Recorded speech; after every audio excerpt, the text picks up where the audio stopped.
Hello guys, myself Shubham Agarwal from team Ashish. तो अब अपन आ गए अपनी नेक्स्ट वीडियो पे। मोनोसेक्राइड्स अपन ने खत्म कर लिया, अब अपन आ गए डाइसेक्राइड्स के ऊपर। ठीक है, तो डाइसेक्राइड्स कैसे बनते हैं? जब दो मोनोसेक्राइड्स कंबाइन होते हैं, ये अपन ने पहली वीडियो में बात कर ली थी। दो मोनोसेक्राइड्स जब कंबाइन होते हैं, कैसे? By glycosidic linkage. ठीक है, तो अपने बन जाते हैं डाइसेक्राइड्स। ठीक है, तो अपन कौन कौन से डाइसेक्राइड्स कॉमनली डिस्कस करेंगे इसके अंदर? सुक्रोस, ठीक है, उसके बाद लैक्टोस, माल्टोस और आइसोमाल्टोस। ठीक है, ये चार अपन को मेन डिस्कस करने हैं। ठीक है, उसके अंदर से सबसे इम्पोर्टेंट जो वीडियो में एंड तक पता चलेगा वो अभी बता दूं कि ये सुक्रोज जो है ये रिड्यूसिंग नहीं है, ये नॉन रिड्यूसिंग है, बाकी सारे रिड्यूसिंग है। ठीक है, तो ये बहुत फेमस एमसीक्यू अभी तक कितनी बार नीट पीजी में भी आ गया, ये मैं नहीं कह सकता, इनडायरेक्टली डायरेक्टली कितनी बारी कैसे भी पूछ लिया। सुक्रोज रिड्यूसिंग शुगर नहीं है। ठीक है, तो जो भी प्रॉपर्टीज़ जो रिड्यूसिंग शुगर शो करती है वो ये नहीं शो करेगी। ठीक है, तो सबसे पहले इसी के साथ अपन स्टार्ट कर देते हैं अपनी पहली शुगर से, सुक्रोस। ठीक है, तो सुक्रोस ये है स्वीटनिंग एजेंट आपकी, बहुत इंपॉर्टेंट केन शुगर कहलाती है ये, स्वीटनिंग एजेंट। ठीक है, इसको क्या बोलते हैं? Cane sugar. केन शुगर क्यों कहते हैं? क्योंकि ये शुगर केन और वेरियस फ्रूट्स के अंदर प्रेजेंट होती है, शुगर केन के अंदर प्रेजेंट होती है। अब ये कैसे बनती है सुक्रोस? किन दो, मतलब ये मैंने क्या बताया, दो मोनोसेक्राइड से बनेगी, डाइसेक्राइड से। तो कौन कौन से दो मोनोसेक्राइड्स इसके अंदर होते हैं? Glucose plus fructose. ठीक है, ठीक है, और ये मोस्ट इम्पॉर्टेंट, हर बार हर जगह लिख लेना कि it is not a reducing sugar, non reducing sugar है ये। ठीक है, इसीलिए क्या ये ओसाजोन बनाएगी? ओसाजोन जो अपन ने पिछली वीडियो में पढ़ा, नहीं, क्योंकि मैंने क्या बताया, ओसाजोन रिड्यूसिंग शुगर्स ही बनाती है। क्यों है, क्यों नहीं बनाएगी ओसाजोन? इसका अगर मैं रीज़न बताऊं, बिकॉज लिंकेज जो होता है इनका, जो ग्लूकोज और फ्रक्टोज का लिंकेज होता है वो कैसा होता है? First carbon of glucose and second carbon of fructose. ठीक है, तो इन दोनों के बीच में लिंकेज बन जाता है, तो free reducing groups are not available. Free reducing groups available ही नहीं रहते, तो भाई कैसे फिनाइल हाइड्रोजीन से रिएक्ट करवाओगे और कैसे ओसाजोन बनाओगे? इसीलिए ये नॉन रिड्यूसिंग शुगर है। ये प्रॉपर्टी इसकी बहुत इंपॉर्टेंट है, ये ओसाजोन नहीं नहीं नहीं नहीं नहीं नहीं नहीं बनाती है। ठीक है, ओके, तो ये ग्लूकोज और फ्रक्टोज का जो बॉन्ड बनता है वो अल्फ़ा 1 बीटा 2 ग्लाइकोसाइडिक लिंकेज होता है। तो ये भी आगे आपका पोटेंशियल एमसीक्यू हो जाता है। ठीक है, और एक और इम्पॉर्टेंट खास बात बताऊँ मैं, कि जब इस सुक्रोज का हाइड्रोलिसिस हो जाता है, सुक्रोज का हाइड्रोलिसिस होगा तो क्या बनेगा? टूटेगी तो ग्लूकोज और फ्रक्टोज। तो जो प्रोडक्ट्स बनते हैं ग्लूकोज और फ्रक्टोज, उनका जो होता है वो रिड्यूसिंग एक्शन होता है। सुक्रोज खुद क्या है? नॉन रिड्यूसिंग शुगर है। वो नॉन रिड्यूसिंग होने का कारण ही ये है कि भाई बॉन्ड ऐसे बन गए कि फर्स्ट कार्बन ग्लूकोज और सेकंड कार्बन फ्रक्टोज के बीच में बॉन्ड बन गया, तो फ्री रिड्यूसिंग ग्रुप्स अवेलेबल नहीं है। बट हाइड्रोलाइसिस होता है तो प्रोडक्ट्स, जो ग्लूकोज अलग रिड्यूसिंग है, फ्रक्टोज भी रिड्यूसिंग है अपनी जगह। ठीक है, बट ये दोनों मिलकर जब सुक्रोज बनाती है तो ये नॉन रिड्यूसिंग शुगर बन जाती है। और एक इंपॉर्टेंट अगर खास बात पर बात करें तो हाइड्रोलाइसिस ऑफ सुक्रोज जब होता है, हाइड्रोलाइसिस ऑफ सुक्रोज, तो इसका सुक्रोज का ऑप्टिमल रोटेशन, ऑप्टिकल रोटेशन पता है कितना होता है? 66.5 डिग्री, प्लस 66.5, प्लस मतलब ये डेक्स्ट्रो रोटेटरी शुगर है। ठीक है, अब इसका हाइड्रोलाइसिस होगा तो क्या बनेगा? एक मॉलिक्यूल तो बनेगा ग्लूकोज का और एक मॉलिक्यूल बनेगा फ्रक्टोज का।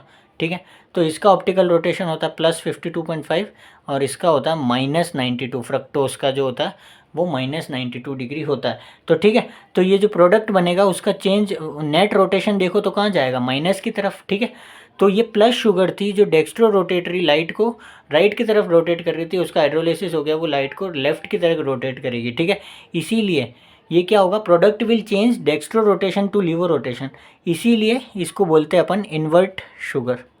तो वाइवा में या एमसीक्यू में बहुत बार पूछते हैं कि इन्वर्ट शुगर कौन सी होती है, तो कौन सी होती है? सुक्रोज होती है। और भाई क्यों होती है? क्योंकि सर सुक्रोज जो है वो डेक्स्ट्रो रोटेटरी है, बट उसकी हाइड्रोलाइसिस होती है, तो फाइनली ग्लूकोज और फ्रक्टोज बनते हैं, और वो जो है वो रोटेशन लाइट को, प्लेन पोलराइज लाइट के रोटेशन को इन्वर्ट कर देते हैं, प्लस से माइनस हो जाता है, या डेक्स्ट्रो से लीवो रोटेटरी हो जाता है, या राइट से लेफ्ट को रोटेट कर देती है, इसलिए इसको इन्वर्ट शुगर कहते हैं। ठीक है, तो ये सुक्रोज के लिए इतनी जानकारी बहुत है आपके लिए। ठीक है, अब अपन दूसरी बात करते हैं आपकी लैक्टोज। ठीक है, लैक्टोज का दूसरा कॉमन नाम क्या है? Milk sugar. तो ये भी एक एमसीक्यू है। ठीक है, और मैंने क्या बताया, वो तीनों बता दिया स्टार्टिंग में। ये भी रिड्यूसिंग डाइसेक्राइड है, बस नॉन रिड्यूसिंग कौन सी थी, सुक्रोज। ठीक है, किससे बनती है, ग्लूकोज प्लस गैलेक्टोज। ठीक है, और बॉन्ड जो होता है वो होता है इसका β1,4 ग्लाइकोसाइडिक लिंकेज। ठीक है, β1,4 ग्लाइकोसाइडिक लिंकेज। ठीक है, और लैक्टोज के बारे में और अगर अपन बात करें तो ओसाजोन बनाएगी कि नहीं बनाएगी, रिड्यूसिंग शुगर एसिड ज़रूर बनाएगी। और कैसे बनाएगी वो अपन ने बात कर लिए थे, वो अपने फ़ोटो देखी होगी अभी तक। तो कौन सा एनिमल था, हेजेहॉग या flowers of touch me not plant, छुई मुई के फ्लावर्स। ठीक है, टच मी नॉट प्लांट। ठीक है, कि उसको छूते ही वो बंद हो जाता है ना, देखे होंगे ना आपने। या फिर इसको बैडमिंटन बॉल। तो ये ऐसे क्रिस्टल्स बनाती है। ठीक है, इनमें से कोई भी एमसीक्यू है तो लिख देना। ठीक है, और इसको मिल्क शुगर कहते हैं। तो लैक्टोज जो है ये तो मिल्क शुगर है, मिल्क शुगर है। अभी कई बार एमसीक्यू में लैक्टेट होता है, तो क्या लैक्टोज और लैक्टेट सेम चीज़ है क्या, नहीं है। लैक्टेट का मतलब है लैक्टिक एसिड। कहाँ पढ़ा था ये, इसमें कंफ्यूज नहीं होना। ये क्या है, प्रोडक्ट ऑफ एनारोबिक मेटाबॉलिज्म जब ग्लूकोज का होता है, एनारोबिक मेटाबॉलिज्म ऑफ ग्लूकोज जब आपका पायरुवेट से लैक्टेट बनता है। ठीक है ना, ग्लाइकोलाइसिस में जो अपन ने बात करी थी। तो लैक्टेट और लैक्टोज बिल्कुल अलग चीज़ है, इन दोनों में कंफ्यूज नहीं होना है। ठीक है, तो ये लैक्टोज के बारे में बात हो गई, ग्लूकोज गैलेक्टोज β1,4 ग्लाइकोसाइडिक लिंकेज। ठीक है, अब तीसरा माल्टोस। ठीक है, तो माल्टोज भी आपका क्या है, अरे दिख नहीं रहा। ठीक है, माल्टोज भी क्या है, रिड्यूसिंग डाइसेक्राइड है। ठीक है, ये भी रिड्यूसिंग है। ठीक है, और किससे बनता है, ये 2 मॉलिक्यूल्स ऑफ ग्लूकोज से बनता है। ठीक है, दोनों मोनोसेक्राइड्स, इसमें ग्लूकोज ही है, बॉन्ड होता है α1,4 लिंकेज। ठीक है, α1,4 ग्लाइकोसाइडिक बॉन्ड होता है। और ये भी ओसाजोन बनाएगा कि नहीं बनाएगा, तो भाई रिड्यूसिंग शुगर है, ज़रूर बनाएगा। बात करी थी ओसाजोन वाली वीडियो में। माल्टोसाजोन कैसे होते हैं, पेटल शेप्ड या सनफ्लावर क्रिस्टल्स। ठीक है, पेटल शेप्ड या सनफ्लावर क्रिस्टल्स होते हैं। और चौथा अपन बात करते हैं आइसोमाल्टोस। ठीक है, तो ये भी आपका रिड्यूसिंग डाइसेक्राइड है। ठीक है, और इसमें भी 2 मॉलिक्यूल्स ऑफ ग्लूकोज होते हैं, 2 मॉलिक्यूल्स ऑफ ग्लूकोज, बट इसमें बॉन्ड जो होता है वो α1,6 ग्लाइकोसाइडिक लिंकेज होता है। ठीक है, तो ये एक इंपॉर्टेंट क्वेश्चन हो गया कि इसमें α1,4 था और आइसोमाल्टोज में α1,6 लिंकेज है। ठीक है, ये भी 2 मॉलिक्यूल ऑफ ग्लूकोज से बनता है। और ये कैसे बनता है, पार्शियल हाइड्रोलाइसिस होती है ना जब ग्लूकोज की, partial hydrolysis of glucose and partial hydrolysis किसकी, ग्लाइकोजन। जो ग्लूकोज अपनी बॉडी में स्टार्च कैसे स्टोर हो रहा है, ग्लाइकोजन की फॉर्म में, और प्लांट्स में कैसे स्टोर हो रहा है, स्टार्च की फॉर्म में। तो पार्शियल हाइड्रोलाइसिस होती है जब ग्लाइकोजन और स्टार्च की जब अपना बनता है आइसो माल्टोज। ठीक है, और इसमें बॉन्ड वाला ये ध्यान रखना, बाकी तो कोई क्वेश्चन आज दिन तक आया नहीं है। ठीक है, तो ये डाइसेक्राइड्स अपन क्या सीक्वेंस वाइज चल रहे हैं। वैसे क्वेश्चन जो आता है वो मैं साथ साथ बता देता हूँ कि सुक्रोज का था। ठीक है, उस पर पूछा हुआ है नॉन रिड्यूसिंग, ये एमसीक्यू लेवल पे है, बाकी शॉर्ट नोट इन पे आया नहीं अभी तक। ठीक है, तो ये अपने रिड्यूसिंग डाइसेक्राइड्स हो गए। ठीक है, रिड्यूसिंग उसमें से ये तीनों हैं, और सुक्रोज जो है वो नॉन रिड्यूसिंग है। ठीक है, तो इनमें से इनका कॉमन नेम क्या होता है, इसको इन्वर्ट शुगर क्यों कहते हैं, ये सब वाइवा में पूछते हैं। ओसाजोन ये क्यों नहीं बनाती, क्योंकि ये नॉन रिड्यूसिंग शुगर है। क्यों नहीं बनाती, फ्री रिड्यूसिंग ग्रुप्स नहीं अवेलेबल है। बॉन्ड कैसा होता है, ये एमसीक्यू है सब में, α1 β2 इसमें।